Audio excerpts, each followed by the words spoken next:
Hi, welcome to the inaugural video of Displace Yinzer's beer reviews. This is actually supposed to be the second review that I did, but the first review I did, I messed up and didn't actually save the recording, so this will be the first one.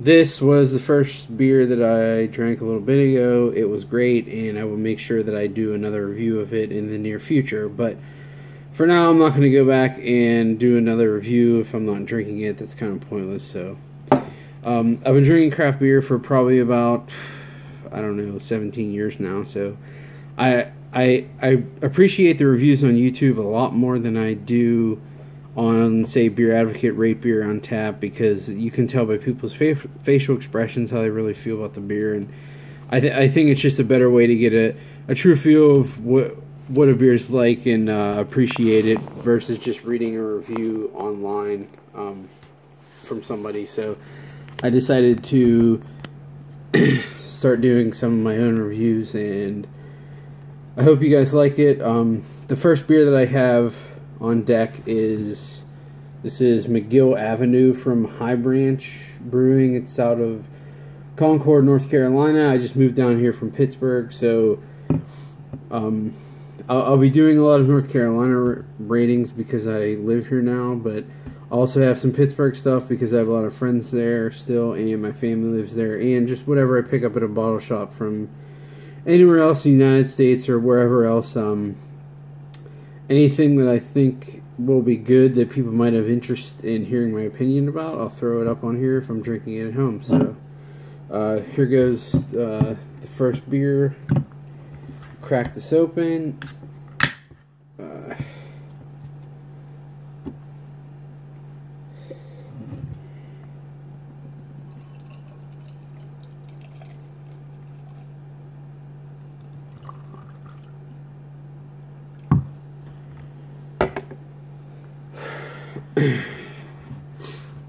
So from the look of it, it's certainly hazy, but not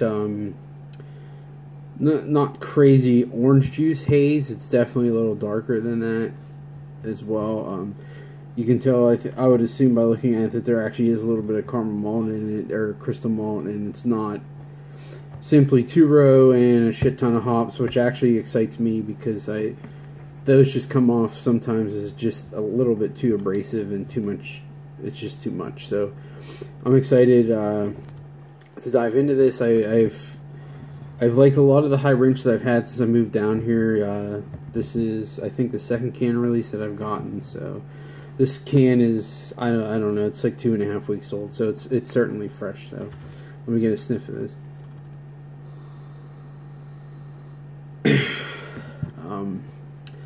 So the first aroma is, it's a kind of a blend. The strongest character is certainly a dank weed aroma. There's a tiny bit of sweet malts in there, and there's a little bit of that melon hop character, but it's certainly dank up front. That's the biggest characteristic that I would give it. It's also a little orangey as well, but it smells like it's going to be a little bit on the sweeter side for an IPA, which I do like, as long as there's some balancing bitterness. So I'm going to take a taste and see what we got.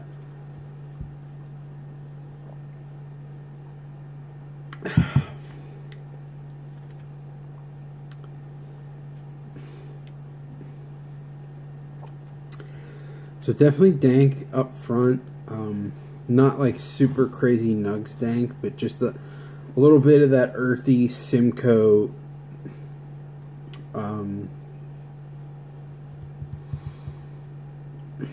don't even know how to describe it. It's almost like a mushroomy character. I don't know. It's very earthy and dank. There's a little bit of orange character, a little bit of almost sweet butterscotch. It's not diacetyl like buttery character, but just butterscotchy, like a little sweet caramely character. but it's certainly hop forward. It's like, if this would have came out 5 years ago, it would have been mind blowing.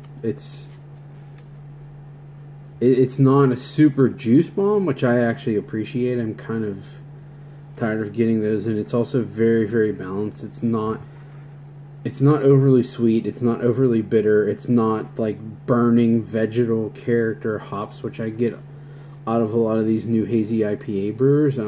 Everything I've had from High Branch has been very, very balanced, if almost on the maltier side, but definitely not like old hops malty. Just that there's a presence there that you're drinking beer and not hop water, which I generally appreciate from good IPAs.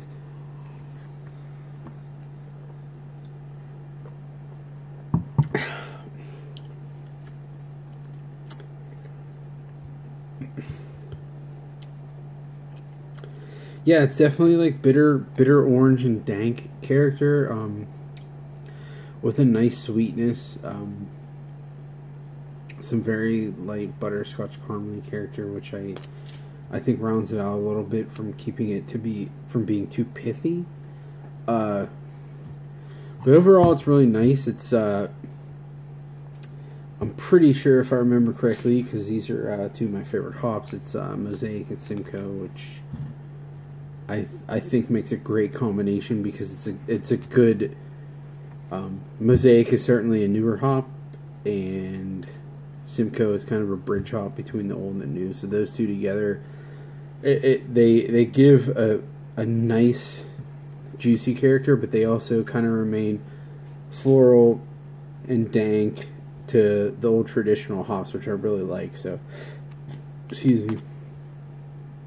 This is certainly a very good beer.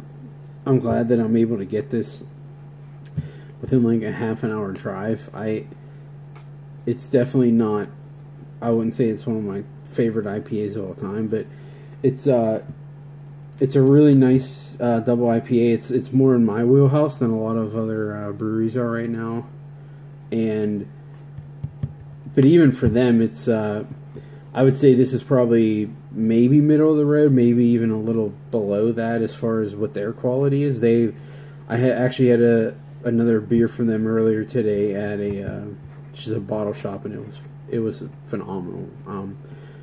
It was definitely it was a little juicier than this, but certainly had the good balance of dank and fruitiness. And if they make that again, I will certainly get a can of it and review that as well.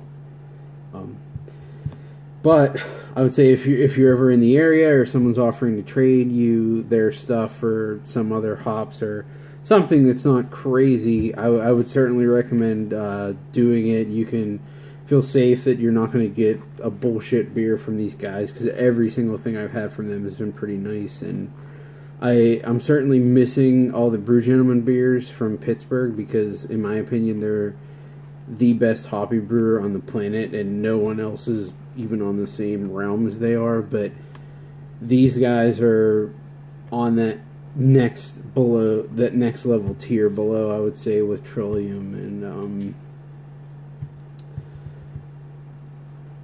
honestly, it's, for me right now, it's them and Trillium, because I think there's a lot of other hoppy breweries that just, everything they do is just burning hops, too much vegetal character, way too hop. It's just too much. Like, I appreciate balance, and I think these guys understand it. Trillium understands it. Brew Gentleman understands it, and that's what I'm looking for. So, you can take that as you will. If you like those super punch you in the face hoppy beers, then I would think you would still like this, because it's plenty hoppy and it's very tasty. But that's just my opinion. So I hope you enjoyed my review, and I look forward to doing the next one. Thanks.